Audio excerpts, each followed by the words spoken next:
Hi everyone, my self राजन और आप सभी का स्वागत है हमारे यूट्यूब के इस शानदार सेशन में। तो देखिए, आज हम लोग सेल चैप्टर का दूसरा लेक्चर ले रहे हैं और इसमें हम लोग जानेंगे सेल का ओवरव्यू। देखिए, हम लोग एक पहले से लेक्चर ले रखे हैं हम लोग सेल चैप्टर का, जिसमें हम आपको सेल डिस्कवरी के बारे में बताए हैं, सेल का डेफिनेशन वगैरह समझाए हैं। और आज के इस सेशन में हम लोग बात करने वाले हैं कि सेल का ओवरव्यू, यानी कि सेल जो है वो अगर देखा जाए माइक्रोस्कोप से, हम लोग बात करें कि अगर माइक्रोस्कोप से सेल को ऑब्जर्व करते हैं सर, तो फिर सेल के अंदर क्या क्या कंपोनेंट्स दिखेंगे और सेल को हम कैसे इजीली स्टडी कर सकते हैं। तो देखिए, सेल में अगर कहा जाए तो सेल में बेसिक अगर देखा जाए कंपोनेंट सेल का, तो तीन बेसिक एलिमेंट्स होते हैं। एक होता है सेल इनवेलप, दूसरा होता है साइटोप्लाज्म और तीसरा होता है न्यूक्लियस। यानी एक सेल को हम ऑब्जर्व करते हैं तो सबसे पहला तो आसानी से हम ऑब्जर्व कहाँ कर सकते हैं, तो हम लोग माइक्रोस्कोप के मदद से ह्यूमन चिक सेल में और अनियन पील में हम इजिली सेल को स्टडी कर सकते हैं। हम आपको पिछले ही क्लास में समझा चुके हैं सेल थ्योरी के माध्यम से कि ये इस अर्थ पे जितने भी लिविंग ऑर्गेनिज्म हैं जिसके बारे में आप सोचते हैं, चाहे वो लिविंग यूकैरियोट्स है, चाहे प्रोकैरियोट्स है, यानी कि चाहे वो बैक्टीरियल सेल है, चाहे वो प्लांट सेल है, चाहे वो एनिमल सेल है, वो सारा का सारा सेल बना होगा इन तीन बेसिक एलिमेंट्स का। अब आता है सर इसमें कुछ प्लांट सेल, कुछ एनिमल सेल, आपको जैसे ये एनिमल सेल का स्ट्रक्चर दिया हुआ है, ये प्लांट सेल का स्ट्रक्चर दिया हुआ है। अब ओवरऑल अगर कहा जाए आपसे कि एक सेल में एक रफ डायग्राम देखें हम, इस अर्थ पे जितने भी लिविंग ऑर्गेनिज्म है, चाहे वो प्रोकैरियोट्स हैं, चाहे वो यूकैरियोट्स हैं, यानी प्लांट एनिमल तो यूकैरियोट्स में आते हैं, प्रोकैरियोट्स में बैक्टीरियल सेल आता है, ये हम लोग आगे समझेंगे भी। तो देखिए, एक सेल में तीन चीज, एक सेल इनवेलप है, क्या है जी, एक सेल इनवेलप है। दूसरा अगर देखा जाए तो सर इसमें ये साइटोप्लाज्म होता है, और तीसरा अगर देखा जाए तो हम लोग कहते हैं न्यूक्लियस होता है।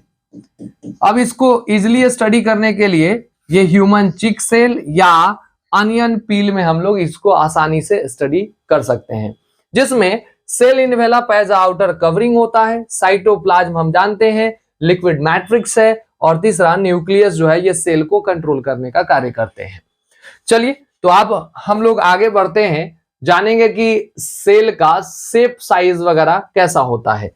तो देखिए, अगर हम बात करें सेल के बारे में, तो सेल का फंक्शन क्या है, बेस्ड ऑन फंक्शन सेल का शेप जो है वो अलग अलग हो सकता है। वो कैसा हो सकता है उसके बारे में अगर कहा जाए तो सर वो हो सकता है डिस्क लाइक, ये हो सकता है पॉलीगोनल, ये हो सकता है कॉलमनार, ये हो सकता है क्यूबॉइडल, ये हो सकता है थ्रेड लाइक, और इरेगुलर भी हो सकता है जैसे अमीबा। यानी सेल का फंक्शन अगर देखा जाए तो फंक्शन के आधार पे इसका शेप भी अलग होता है, इसका साइज भी अलग होता है, इसका एक्टिविटी भी अलग हो सकता है। मतलब सेल डिफर करता है किस चीज में, तो हम लोग कहेंगे शेप साइज में और एक्टिविटी में। समझ में आ बात, ये किस पे, तो फंक्शन पे डिपेंड करता है। जैसे आप सोच के देखिए, एक नर्व सेल को एकदम थ्रेड लाइक होना जरूरी इसलिए है क्योंकि वो बहुत फास्ट कोऑर्डिनेट करता है, जैसे इलेक्ट्रिक इंपल्स जनरेट होते हैं, ठीक है ना। तो इलेक्ट्रिक इंपल्स जनरेट होता है, जैसे इसको हम टच किए और तुरंत हमारा रिस्पॉन्स आता है, अगर ये हॉट ऑब्जेक्ट है तो हम तुरंत हाथ हटा लेते हैं। तो ये रिप्रेजेंट करता है कि इसको बहुत ट्यूब लाइक स्ट्रक्चर होना चाहिए, एकदम थ्रेड लाइक स्ट्रक्चर होना चाहिए, जो मैसेज को बहुत फास्ट लेकर के जाए और रिस्पॉन्स बहुत फास्ट लेकर के आए। समझ में बात। तो कुछ शेप सेल का यहां दिया हुआ है, जैसे oval RBC cell, amoeboid shape WBC cell, columnar epithelium, हमारे बॉडी के अंदर जो सेल्स टिश्यू आएगा उसमें हम आपको बताएंगे क्यूबॉइडल कॉलमनार। उसके बाद हम लोग कहेंगे nerve cell, network like thread like branch process दिख रहा है, ये ट्रैकिड्स प्लांट में होता है। तो हम लोग कह रहे हैं ये इलोंगेटेड सेल है। यानी ओवरऑल कहा जाए तो शेप, कुछ एग्जाम्पल के थ्रू आपको शेप समझाने का कोशिश किया गया है। वही हम लोग बात करते हैं सर, ओवरव्यू में ही अगर बात कर ले तो कुछ सेल के साइज के बारे में अगर देखा जाए तो कुछ सेल का साइज जो है वो अलग अलग होता है। अब ये साइज की अगर बात करिएगा आप, तो सबसे इस अर्थ पे सबसे छोटा अगर देखा जाए सेल का साइज तो वो किसका है, तो सर ये माइकोप्लाज्मा का है। और वो भी कितना 0.3 माइक्रोन मीटर लेंथ वाइज अगर देखा जाए तो होता है। यानी आपको याद रखना है सबसे स्मॉलेस्ट इस अर्थ पे अगर देखा जाए तो माइकोप्लाज्मा, सबसे लार्जेस्ट सेल अगर देखा जाए साइज वाइज तो egg of ostrich, largest isolated single cell, mother से अलग किया गया सेल एग ऑफ ऑस्ट्रिच है, जिसका साइज अगर देखा जाए तो ये 12 सेंटीमीटर में होता है और ये 16 सेंटीमीटर में लंबाई होता है। क्लियर? तो ये सबसे बड़ा अगर देखा जाए तो एक सेल ऑस्ट्रिच का ही है। लॉन्गेस्ट सेल कहा जाए तो नर्व सेल होता है हमारे बॉडी में, ह्यूमन में, या फिर इस अर्थ पे सबसे लंबा सेल अगर किसी ऑर्गेनिज्म का है तो वो क्या है? नर्व सेल है। क्लियर? अब आता है सवाल, सर सबसे लंबा सेल किसका होगा? इस अर्थ पे किस एनिमल का नर्व सेल होगा? तो देखिए जिराफ में जो नेक के अंदर नर्व सेल हो ना, वो हम लोग कहते हैं सबसे लॉन्गेस्ट होगा, जब लॉन्गेस्ट का बात आए। क्लियर? चलिए तो आगे हम लोग बात करते हैं सर बैक्टीरियल। कुछ एनसीईआरटी का एग्जांपल है जो आपके एनसीईआरटी में दे रखा है, वो हम यहाँ पे कोशिश कर रहे हैं कि एनसीईआरटी तो आपका कवर हो ही रहा है, प्लस साथ साथ कुछ 5-10% जो आपके नीट के लिए इंपॉर्टेंट है वो भी हम कवर करा रहे हैं। क्लियर? चलिए तो आगे हम लोग बात करते हैं कि बैक्टीरिया का साइज देखा गया तो बैक्टीरिया का साइज 3 से 5 माइक्रोन मीटर में रेंज करता है। वही हम लोग बात करते हैं सर ह्यूमन आरबीसी का, मतलब ह्यूमन के अंदर जो आरबीसी सेल है चूंकि ओवल होता है तो इसका हम लोग डायमीटर देखते हैं। डायमीटर क्या होता है? तो देखिए रेडियस का डबल, ये रेडियस, तो 2r ही क्या कहलाता है? डायमीटर कहलाता है। यानी ह्यूमन आरबीसी 7 माइक्रोन मीटर होता है यहां से लेकर के यहां तक। स्मॉलेस्ट ह्यूमन सेल की अगर बात कर लीजिएगा तो सबसे छोटा ह्यूमन सेल क्या है? तो स्पर्म सेल है, मेल गैमेट को बोलते हैं। वही लार्जेस्ट ह्यूमन सेल की बात करिएगा तो सबसे बड़ा ह्यूमन सेल की अगर बात करेंगे तो एग या ओवम, फीमेल गैमेट को बोलते हैं। वही हम लोग लार्जेस्ट प्लांट सेल में सबसे बड़ा सेल एसिटाबुलेरिया होता है, सिंगल सेल है। वही लॉन्गेस्ट प्लांट सेल की अगर बात करेंगे तो रैमी फाइबर है। समझा बात? प्लांट में सबसे लंबा सेल रैमी फाइबर होता है। क्लियर? तो ये हम लोग समझे शेप और साइज सेल का। हम आपको ये भी बता दिए कि सर सेल ओवरव्यू में हम लोग ह्यूमन चिक और अनियन पील में इजीली सेल को स्टडी कर सकते हैं। अब आता है सवाल कि सर सेल के आधार पे ऑर्गेनिज्म कितने प्रकार के होते हैं, हम लोग इसको भी जानेंगे। देखिए सेल के नंबर के आधार पे अगर कहा जाए तो ऑर्गेनिज्म किस आधार पे दिया गया है यहां पे? तो नंबर ऑफ सेल के आधार पे दिया गया है। तो नंबर ऑफ सेल के आधार पे ऑर्गेनिज्म दो तरह के होते हैं, एक होता है यूनिसेलुलर ऑर्गेनिज्म और एक होता है सर मल्टी सेलुलर ऑर्गेनिज्म। एक होता है मल्टी सेलुलर ऑर्गेनिज्म। अब आता है सर यूनिसेलुलर हम किनको कहते हैं? तो वैसे सेल जिसमें एक ही सेल हो, वैसे ऑर्गेनिज्म जिसमें एक ही क्या हो सर? एक ही सेल से बना हुआ ऑर्गेनिज्म, जैसे अमीबा। हम लोग कह सकते हैं सर ये अमीबा जो है एक ही सेल है और वही ऑर्गेनिज्म है, तो वो यूनिसेलुलर ऑर्गेनिज्म होगा, यानी कंपोज्ड ऑफ सिंगल सेल। इसमें अब सोच के देखिए, इसमें डाइजेशन हो रहा होगा, इसमें रेस्पिरेशन हो रहा होगा, इसमें एक्सक्रीशन हो रहा होगा। तो ये सारा प्रोसेस क्या है? ये खुद अकेला कर रहा होगा, यानी डिवीजन ऑफ लेबर एब्सेंट होगा। क्या होगा? Division of labour absent. काम का बंटवारा नहीं है, जितना लाइफ के एसेंशियल प्रोसेसेस हैं वो खुद कर रहे हैं, और किसी भी काम को करने के लिए ये लेस इफिशिएंट हो जाएगा। क्यों? क्योंकि इसमें वेल डेवलप्ड ऑर्गन सिस्टम नहीं होंगे। क्योंकि ऑब्वियस बात है डाइजेशन भी एक सिंगल सेल कितना वेल डेवलप होगा, काम बस जीवन चलने के लिए काम चल रहा होगा। क्लियर? रेस्पिरेशन की अगर बात कर ले तो वही कर रहा होगा सेल, एक्सक्रीशन भी वही कर रहा होगा। तो हम कहेंगे काम का बंटवारा जब नहीं होगा तो ये इफिशियंसी ऑब्वियस बात है घट जाएगा। वही हम लोग कहते हैं क्या कि सर यहां पर यूनिसेलुलर ऑर्गेनिज्म का कुछ एग्जांपल बता दीजिए। तो जैसे बैक्टीरिया, प्रोकैरियोट्स, ये यूनिसेलुलर में ही आते हैं। अमीबा हम आपको यहां बनाए भी है, ये भी एक ही सेल के बने हुए हैं, लेकिन हाँ दोनों में अंतर है। बैक्टीरिया जो है ये प्रोकैरियोट्स में आता है और अमीबा जो है वो यूकैरियोट्स में आता है। प्रोकैरियोट्स यूकैरियोट्स क्या है, तो अभी अगले बस इसी के अगले स्लाइड पे हम लोग पढ़ने वाले हैं। देखिए मल्टी सेलुलर कहने का मतलब क्या, वैसे ऑर्गेनिज्म जो बहुत सारे सेल के बने होते हैं। क्लियर, तो हम लोग बात करने वाले हैं अब मल्टी सेलुलर के बारे में।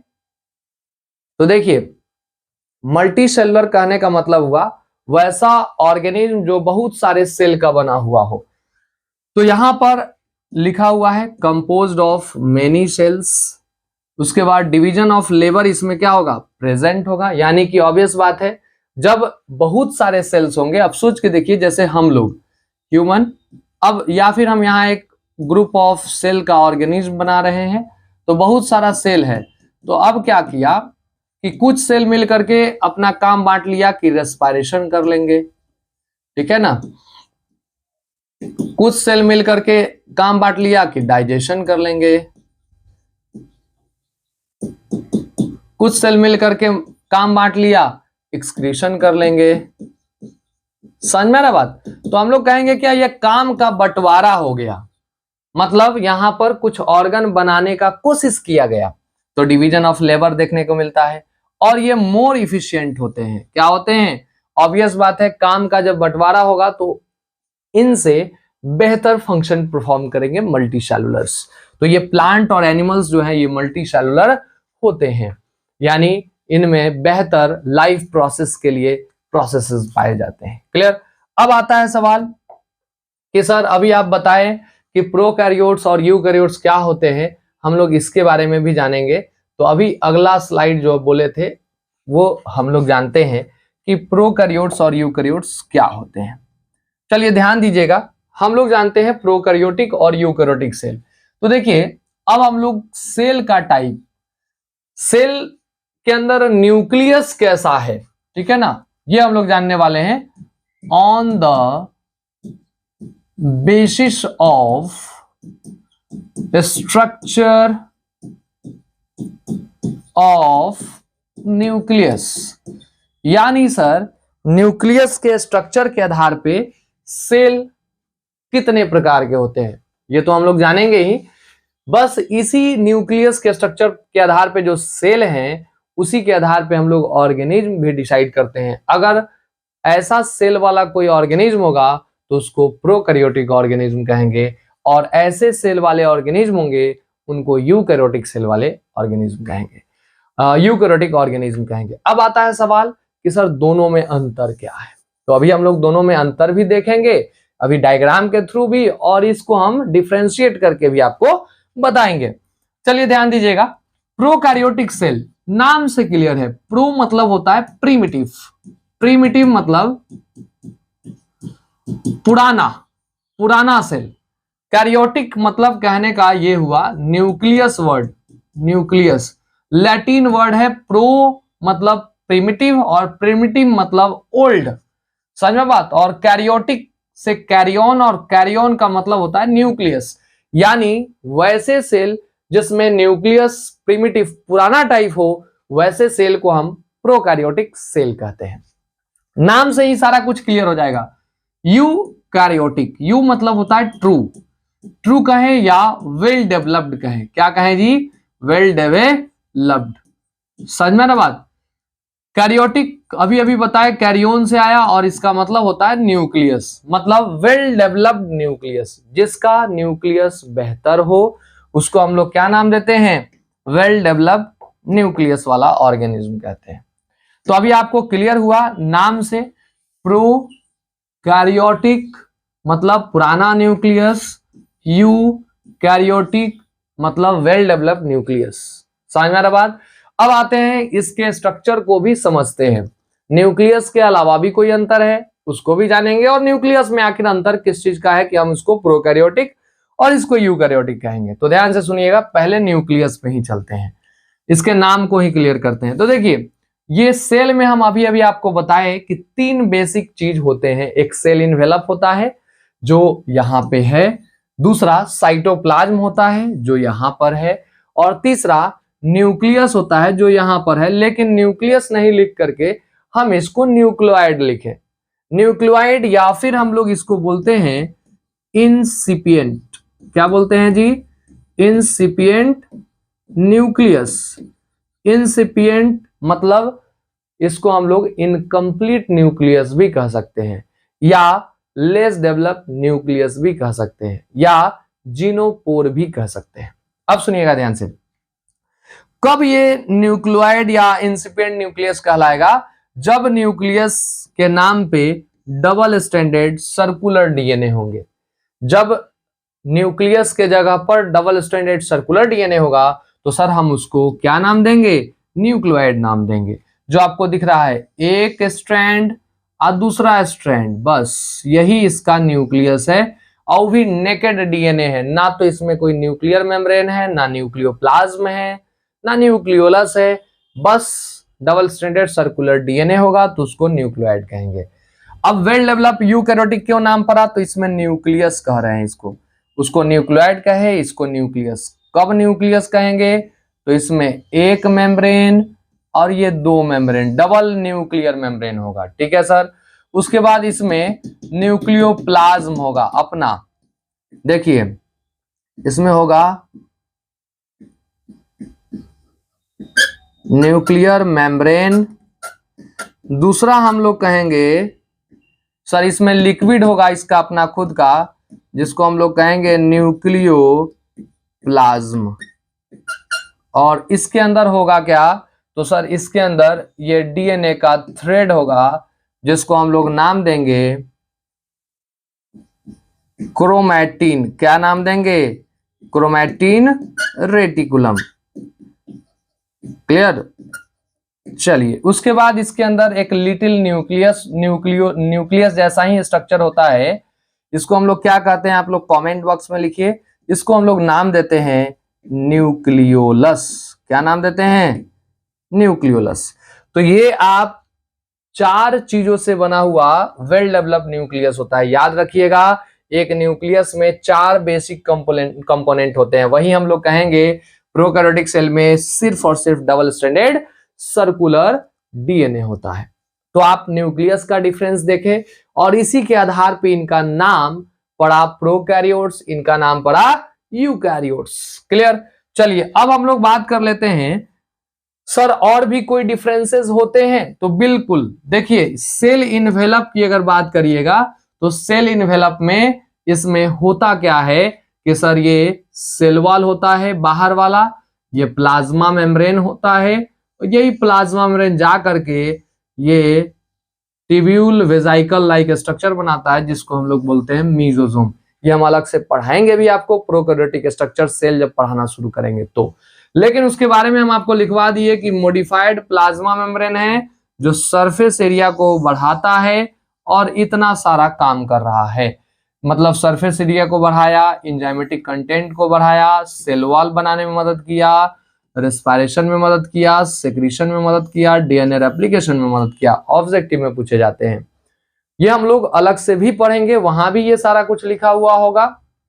तो ये सेल इन्वेलप में एक एक्स्ट्रा स्ट्रक्चर इसमें मीजोजोम होता है, प्लाज्मा मेम्ब्रेन से बना होता है। वही हम लोग यूकैरियोटिक सेल में कहे तो हम लोग आगे पढ़ेंगे कि सेल इन्वेलप में अलग अलग ऑर्गेनिज्म, प्लांट और एनिमल में अगर देखा जाए तो तीन चीज का बना होता है, ग्लाइकोकैलिक्स, सेल वॉल और प्लाज्मा मेम्ब्रेन। क्लियर? तो ये तीन बेसिक कंपोनेंट होते हैं सेल इन्वेलप के, जो प्रोकैरियोट्स में भी सेम है। लेकिन इसमें क्या है कि प्लाज्मा मेम्ब्रेन में एक मीजोजोम होता है, वो कॉमन एक एक करके जब पूरे सेल चैप्टर को हम तीन पार्ट में ही आगे चल करके बांटेंगे, एक होगा सेल इन्वेलप, दूसरा होगा साइटोप्लाज्म और तीसरा होगा न्यूक्लियस।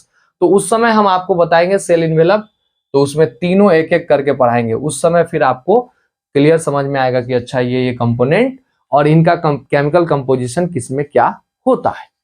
आगे बढ़ते हैं, साइटोप्लाज्म के बात कर ले अगर, प्रोकैरियोट्स और यूकैरियोट्स के साइटोप्लाज्म में भी कोई अंतर है सर? तो बिल्कुल साइटोप्लाज्म में अंतर होता है। साइटोप्लाज्म में प्रोकैरियोट्स के अंदर सिर्फ और सिर्फ राइबोसोम होता है। राइबोसोम क्या होता है? तो प्रोटीन बनाने का ऑर्गेनेल है। इनको हम लोग सेल साइटोप्लाज्म में जो भी लिविंग स्ट्रक्चर पाया जाता है उनको कहा जाता है सेल ऑर्गेनेल्स। क्या कहा जाता है जी? Cell organelles. आप लोग कमेंट बॉक्स में लिख करके बताइए कौन सा ऑर्गेनेल है जिनको हम लोग organelle with in an organelle बोलते हैं। अगर आप जानते हैं तो ठीक है लिखिए, अदरवाइज हम लोग सेल चैप्टर में आगे पढ़ने वाले हैं। तो देखिए यही राइबोसोम है जो organelle with in an organelle कहलाएगा। हम आपको पढ़ाएंगे जब राइबोसोम के बारे में तो बताएंगे कि ये राइबोसोम प्रोकैरियोट्स में 70S होता है और यूकैरियोट्स में 80S होता है साइटोप्लाज्म में। लेकिन ये दूसरे ऑर्गेनेल में माइटोकॉन्ड्रिया में भी होता है, क्लोरोप्लास्ट में भी होता है, इसीलिए इसको organelle with in an organelle भी कहा गया है। समझ में बात? यानी यूकैरियोट्स में राइबोसोम दोनों तरह का है। जो ऑर्गेनेल विद इन ऑर्गेनेल है वो 70S होगा और साइटोप्लाज्म में 80S होगा, लेकिन प्रोकैरियोट्स में सिर्फ और सिर्फ 70S होता है। क्लियर? अब याद रखना है ये भी आपको कि सर प्रोकैरियोटिक सेल के साइटोप्लाज्म में सिर्फ और सिर्फ ribosome as a cell organelle होता है, वो भी मेम्ब्रेन लेस है। मेम्ब्रेन लेस क्यों बोल रहे हैं? क्योंकि इसके बाहर से ऐसा कोई मेम्ब्रेन नहीं है। अगर ऐसा मेम्ब्रेन होता तो इसको मेम्ब्रेन बाउंड कहते। जैसे आप देख पा रहे हैं यूकैरियोट्स में माइटोकॉन्ड्रिया के बाहर से एक और एक दो मेम्ब्रेन है, क्लोरोप्लास्ट के बाहर से 2 मेम्ब्रेन है। इंडोप्लाज्मिक रेटिकुलम इसको कहते हैं, अंतःद्राविक जालिका, जो कि इसमें भी एक मेम्ब्रेन है। गोल्जी बॉडी इसमें भी एक मेम्ब्रेन, लाइसोसोम इसमें भी एक मेम्ब्रेन है। तो हम लोग कहते हैं क्या मेम्ब्रेन बाउंड ऑर्गेनेल यूकैरियोट्स में होता है, प्रोकैरियोट्स में नहीं होता है। सिर्फ और सिर्फ मेम्ब्रेन लेस होते हैं और वही मेम्ब्रेन लेस राइबोसोम है। अब आता है सवाल कि साइटोप्लाज्मिक डिफरेंस में अगर कहा जाए तो ऑर्गेनेल के नाम पे सिर्फ और सिर्फ राइबोसोम है, लेकिन यहां पर अलग अलग ऑर्गेनेल्स होते हैं। यूकैरियोट्स में साइटोप्लाज्मिक डिफरेंस भी है, जैसे इंडोप्लाज्मिक रेटिकुलम, गोल्जी बॉडी, ठीक है ना, वही हम लोग कहेंगे माइटोकॉन्ड्रिया, क्लोरोप्लास्ट, ये प्रोकैरियोट से अलग होता है, जो मेम्ब्रेन बाउंड स्ट्रक्चर इसमें पाया जाता है। एक और मेम्ब्रेन लेस है जैसे सेंट्रियोल, जो इसी में होता है। ये हम लोग आगे डिटेल में पढ़ने वाला, अभी आपको बेसिक ही बता रहे हैं, बस डिफरेंस बता रहे हैं। तो हम लोग डिफरेंस प्रोकैरियोट्स और यूकैरियोट्स में एक बार रिकॉल कर लेते हैं कि क्या क्या है। तो प्रोकैरियोट्स में अगर कहा जाए तो डिफरेंसेस की बात करिएगा तो सबसे पहला नाम ही प्रोकैरियोट यूकैरियोट से डिफरेंट है, जो कि प्रोकैरियोट कहने का मतलब लेस डेवलप न्यूक्लियस वाला सेल, यूकैरियोट कहने का मतलब वेल डेवलप न्यूक्लियस वाला सेल। यानी कब हम कहेंगे लेस डेवलप वाला न्यूक्लियस और कब कहेंगे वेल डेवलप न्यूक्लियस? तो देखिए 4 कंपोनेंट का अगर बना हुआ न्यूक्लियस तो वेल डेवलप, और सिर्फ डबल स्ट्रैंडेड सर्कुलर डीएनए का होगा तो लेस डेवलप। न्यूक्लियस के आधार पे हम लोग डिफरेंसेस जाने। अब हम लोग बात करते हैं क्या साइटोप्लाज्मिक डिफरेंस भी है? हाँ बिल्कुल, साइटोप्लाज्मिक डिफरेंस की बात करिएगा तो राइबोसोम मेम्ब्रेन लेस सिर्फ होता है, किसमें? प्रोकैरियोट्स में। यूकैरियोट्स में मेम्ब्रेन लेस राइबोसोम के अलावा बहुत सारे मेम्ब्रेन बाउंड ऑर्गेनेल हैं जो यूकैरियोट्स में होता है, यानी ये भी हम लोग डिफरेंस देखें। और तीसरा हम लोग सेल इन्वेलप का डिफरेंस देखेंगे, जिसमें प्लाज्मा मेम्ब्रेन का मॉडिफिकेशन एक फिंगर लाइक प्रोजेक्शन होता है जो कि ट्यूब्यूल वेसिकल लैमेलाई बनाता है, जिसको हम लोग मेसोसोम कहते हैं। क्लियर? चलिए तो अब हम लोग बात करते हैं सर ये प्रोकैरियोट और यूकैरियोट सेल के बारे में कि सर कौन सा ऐसा ऑर्गेनिज्म है जो प्रोकैरियोटिक सेल का बना हुआ है। तो देखिए पूरा मोनेरा ग्रुप, मोनेरा बैक्टीरिया के ग्रुप को कहते हैं, और पूरा बैक्टीरिया के बारे में कहा जाए तो सर ये कहा जाए प्रोकैरियोटिक सेल के बने होते हैं। तो यहाँ एग्जाम्पल के रूप में लिखा हुआ है मोनेरा ब्लू ग्रीन एल्गी, जो कि सैनो बैक्टीरिया में कहलाता है उसका नाम, और ये मोनेरा में ही आता है। माइकोप्लाज्मा पिपिलो प्लूरोनिमोनिया लाइक ऑर्गेनिज्म कहा जाए तो यही सबसे छोटा ऑर्गेनिज्म है इस धरती का, अभी अभी आपको बताए थे। तो ये सब मोनेरा में ही रखा गया है। क्लियर? यूकैरियोटिक मोनेरा को छोड़ करके इस अर्थ पे जितने भी लिविंग हैं उनको 5 ग्रुप में रखा गया है। कौन कौन सा? तो एक है मोनेरा, तो मोनेरा पूरा प्रोकैरियोटिक, बाकी Protista, unicellular eukaryotes, fungus, multicellular eukaryotes heterotrophic with chitinous cell wall, Plantae, multicellular eukaryotes with autotrophic mode of nutrition and having cell wall composed of cellulose और एनिमेलिया।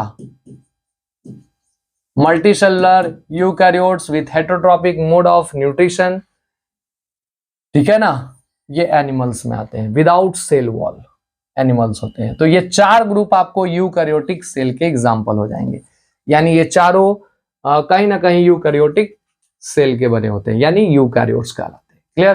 तो ये हम लोग समझे इस अर्थ पे जितने भी लिविंग है वो 5 ग्रुप में है, जिसमें मोनेरा इसमें, बचा हुआ 4 ग्रुप यूकैरियोट्स में आता है। यही चीज आपको डिफरेंस के रूप में यहाँ पे लिखा हुआ है, इसको एक बार समझ लीजिए आप लोग, ताकि आपको बार बार डायग्राम देखने का जरूरत नहीं पड़े, इसी से क्लियर हो जाए कि हाँ जो प्रोकैरियोट और यूकैरियोट में डिफरेंस क्या है वो समझते हैं। तो देखिए difference between prokaryote and eukaryote cell की अगर बात करते हैं हम, तो सबसे पहला डिफरेंस यहाँ पे लिखा हुआ है सेल कंपोनेंट। देखिए यहाँ पे प्रोकैरियोटिक सेल में कैसा कंपोनेंट होगा और यहाँ यूकैरियोटिक सेल में कैसा कंपोनेंट होता है। देखिए सेल कंपोनेंट की बात कर ले तो न्यूक्लियस की अगर बात करते हैं तो सबसे पहला डिफरेंस तो प्रोकैरियोटिक और यूकैरियोटिक में न्यूक्लियस का ही डिफरेंस है। न्यूक्लियस कैसा होता है? लेस डेवलप, जिसको हम न्यूक्लियोइड कहते हैं, और इसमें क्या होता है? वेल डेवलप, जिसको हम लोग वास्तव में न्यूक्लियस कहते हैं। क्लियर? चलो आगे बढ़ते हैं। नेक्स्ट है न्यूक्लियर मेम्ब्रेन। न्यूक्लियर मेम्ब्रेन की बात कर लेते हैं तो प्रोकैरियोटिक सेल में न्यूक्लियर मेम्ब्रेन एब्सेंट होता है, वही यूकैरियोटिक में न्यूक्लियर मेम्ब्रेन अभी पता है कि double membrane bound nuclear membrane होता है, प्रेजेंट होता है। 4 डिफरेंस तो न्यूक्लियस का ही चलेगा, न्यूक्लियोलस इसमें एब्सेंट होगा, इसमें प्रेजेंट होगा, अभी बताए थे। हिस्टोन प्रोटीन, देखिए प्रोकैरियोटिक सेल में जो डीएनए डबल स्ट्रैंडेड सर्कुलर था उसमें कोई हिस्टोन प्रोटीन नहीं होता है, तो एब्सेंट होता है, लेकिन यूकैरियोटिक सेल में प्रेजेंट होता है। डीएनए कैसा होगा? तो इसका डबल स्ट्रैंडेड सर्कुलर होता है, यानी हिस्टोन प्रोटीन नहीं होता है, नेकेड कहलाएगा, और यहाँ कवर्ड होता है हिस्टोन प्रोटीन से। ये आपको पैकेजिंग ऑफ डीएनए में एक टॉपिक है क्लास 12 के अंदर, या हम लोग बायोमॉलिक्यूल्स में पढ़ेंगे तो वहां पे हम आपको बता देंगे। उसके बाद क्या है? Membrane bound cell organelle. Prokaryotic में माइटोकॉन्ड्रिया जैसा, क्लोरोप्लास्ट जैसा कोई ऑर्गेनेल मेम्ब्रेन बाउंड नहीं है, लेकिन हाँ यूकैरियोटिक सेल में तो डबल मेम्ब्रेन बाउंड कहा जाए तो सर ये क्लोरोप्लास्ट है, माइटोकॉन्ड्रिया है, समझ में बात? वही हम लोग कहते हैं कुछ सिंगल मेम्ब्रेन बाउंड होता है, जैसे वैक्यूल है, जैसे हम लोग कहेंगे इंडोप्लाज्मिक रेटिकुलम है, लाइसोसोम है, गोल्जी बॉडी है, तो बहुत सारे हैं, इसलिए प्रेजेंट लिखे। जब हम लोग पढ़ेंगे उस समय और डिटेल में जानेंगे कि हाँ कौन सिंगल है, कौन डबल है, कौन मेम्ब्रेन लेस है। मेम्ब्रेन लेस सेल ऑर्गेनेल की बात कर लीजिएगा तो यहाँ सिर्फ और सिर्फ राइबोसोम अभी बताए थे, और राइबोसोम होता है, और यही हम लोग कहेंगे यूकैरियोटिक सेल में प्रेजेंट लिखे, क्योंकि राइबोसोम के अलावा एक सेंट्रियोल भी होता है। समझ में बात? एक राइबोसोम होता है, ये हम लोग आगे पढ़ेंगे उस समय बताएंगे आपको। एनिमल में एक सेंट्रियोल होता है जो सेल डिवीजन में मदद करवाता है, वो भी मेम्ब्रेन लेस होता है।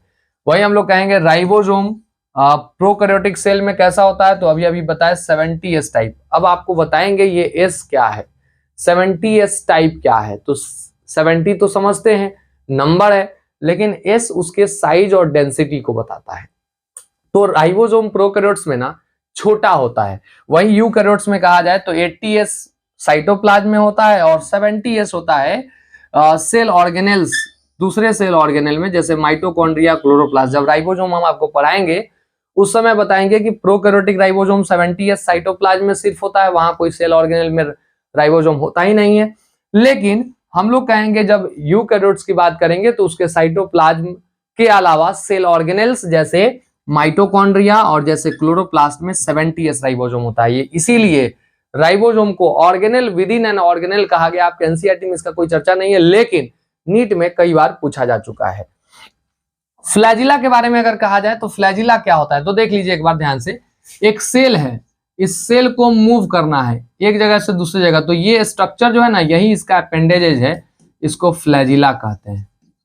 समझ में बात? और ये फ्लैजिला के द्वारा मूव करता है और बना होता है किसका? फ्लैजिलिन प्रोटीन का। ये भी पूछा हुआ सवाल है कि फ्लैजिला जिस प्रोटीन का बना होगा फ्लैजिलिन प्रोटीन कहलाएगा। और यूकैरियोट्स में अगर फ्लैजिला होगा, जैसे स्पर्म में होता है ना टेल, वो अगर होगा तो वो किसका बना होगा? ट्यूबुलिन प्रोटीन का।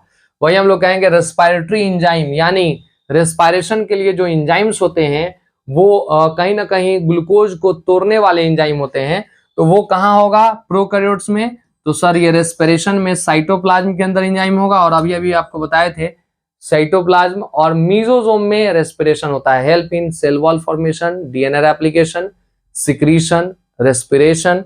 तो वो देखिए रेस्पिरेशन में मीजोजोम मदद किया प्रोकैरियोट्स में।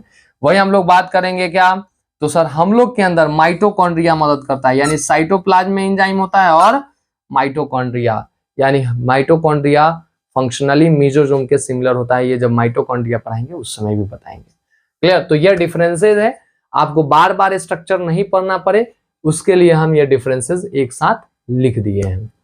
अब यहां से शुरू करना है क्या, प्रोकैरियोटिक सेल। आपके एनसीईआरटी में ये पॉइंट, ये सब बात नहीं दिया हुआ था, ना तो डिफरेंसेस आना इनके बारे में लिखा हुआ था, लेकिन ये हम क्लास 9th से एक तरह से कोशिश किए कि हाँ 9th वाला पोर्शन थोड़ा सा रिकॉल करा दे, तब प्रोकैरियोटिक सेल के बारे में पढ़ाएंगे।